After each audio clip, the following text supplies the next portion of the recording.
পুতুলটা কোথায় ফেলাইছে? জলের মধ্যে। জলের মধ্যে ফেলাই দিছে? হ্যাঁ।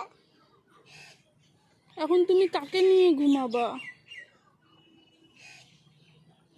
বলো, তুমি কি গান করতা? টোনা ঘুমালো। তারপর তারপর পালা দুলালো। তারপর তারপর তুমি বুম পালাতো।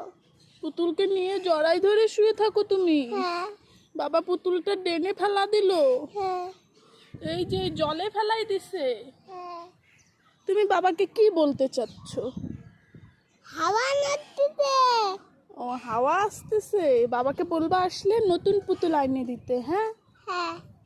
আর ওটা নোংরা হয়ে গেছে, একদম কেমন হয়ে গেছে, তার জন্য বাবা ফেলাই দিছে। পুতুলটার মধ্যে আছে না ইঁদুর কাটে ফেলালো, পুতুল ইঁদুর কাটে ফেলায় তুলা সব বের করে দিছে। হ্যাঁ। ওর জন্য